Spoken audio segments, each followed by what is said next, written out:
Hello and welcome. I'm Dr. Pauline Baird from the village of Buxton, Guyana. I tell the stories of my village to honor the practices of our families and our ancestors and people currently living there. You see, people say a lot of things about Buxton, but they don't really know Buxton. So if it's your first time listening, I tell those stories, the family stories, the whispered stories, and our practiced, hidden, and long forgotten traditions. I use English and Creolese. And what the stories say? Well, we been at Buxton. After we went home from abroad on holiday, I decided to go and do some research in Buxton. One of the days I was there, I went down the road, and it was almost Emancipation Day, and which is the 1st of August when they celebrate emancipation. We call it Emancipation Day. Well, I was walking down the road and I saw some young men cleaning the trenches. You have to understand something about Buxton. Buxton have many trenches. If you're coming from the neighboring village Annandale, you have Sideline Trench and you have Sideline Dam. Then you get Buxton Billowalk, you get the Billowalk Trench. Then you get Company Road, you got Company Road, Company Trench, Company Dam, and Company Dam Trench. Then you got Friendship Road, and you got Friendship Trench. You got Brush Dam, and you got Brush Trench. We get plenty trench. And when you go to the back, you get Pan Dam, and you got Bamboo Dam, and they get one trench there too. Good. So we have a lot of trenches. Now, when I was walking down the road, I saw some young men in the trenches cleaning up the weeds from the trenches, because the land is very fertile, so weeds grow really fast. And as they were cleaning, I stopped and I asked them if I could take some pictures. They said yes. So I asked them, like in the village style, "By who you be?" And one of them said, "Me name Tamal." And the other one said he named Warrell. Me say, "Who is your people?" Because you know, when they tell you who's your people, you get to place them in the village. And believe me, I have gone away from the village a while now, but I can still place people based on where they live and who their parents or grandparents were. I can roll back the time. So the Warrell boy say, "Man, me grandfather name walk and dead." Well, you know, in the village, people got false name. Well, he grandfather a walk and dead. Yeah, walk and dead grandson. Well, that just going to tell you how people just work hard a village. And I started to tell them, I said, "Bye, you see that trench you are clean there? And you ancestors make the trench." Because according to Walter Rodney, a famous historian, African people moved tons of mud and water with their hands and shovel.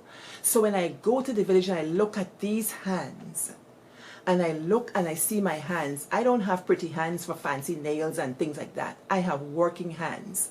My hands got veins. My hands are big. They got veins. These are working hands. And when I look at them, I see the hands of my ancestors who worked hard on the land. I told them that if there is one thing that is as old as the Africans who were brought there to be enslaved in the plantation, they are the trenches. The trenches is where it's happening. Someone told my niece that if she doesn't look out, she'll be working on the farm some way. And she cried to me. I said, "Girl, listen to me. Don't let anybody castigate you and tell you about the farm. Ain't nothing wrong with working on the farm. You know, you come from people who work farms, you know? So there's nothing to be ashamed of." And so I told these young men they were doing an honorable thing at that time to be in the trenches. Because when you're in the trench and you're in with the dirt, you're covered with the remnants of the DNA of your foreparents. They died there. They sweated there. They bled there. So it's when I'm in Buxton, I am on sacred ground. That's how I feel. I feel very honored to be a Buxtonian, because Buxton was one of the first villages bought by enslaved Africans. And so we have that history, and I'm proud of that history. So when you look at Buxton, you can see the Company Trench. Company Trench goes from the north with the Atlantic and all the way down south to the back dam. Company Trench is a trench back in the day where things happened. They had a little regatta there. They had, when I was growing up, they had boat races. They would have fair on the streets. They get greasy pole and greasy pig and all of that. And they say in Buxton's lore that if you drink company water and you eat lava, that's one of the fantastic beasts of Buxton. You must go back to Buxton. And more than that, it makes you a bona fide Buxtonian. So the young people who don't know these stories, you listen to me. You listen to me, how we become Buxtonians. We treasure the trench. I also heard this strange story that there was some talk of filling in Company Trench to make it a highway. I told you that thing made my stomach sick. Fill in Company Trench? Who would do that? Company Trench is the artery of Buxton. Buxton is veined by trenches. Trenches irrigate the land. We read nature by the trenches. According to Miss Brenda Huntley, our senior, I asked her what she would wish for Buxton. What would she want me to tell young Buxtonians? She said, Buxton will be in its heyday or its glory again when Blackwater run a Company Trench. She said when Blackwater run again at Company Trench, Buxton will be in its heyday. What I mean by that, there was a time when the water in Company Trench was dark like coffee or even darker.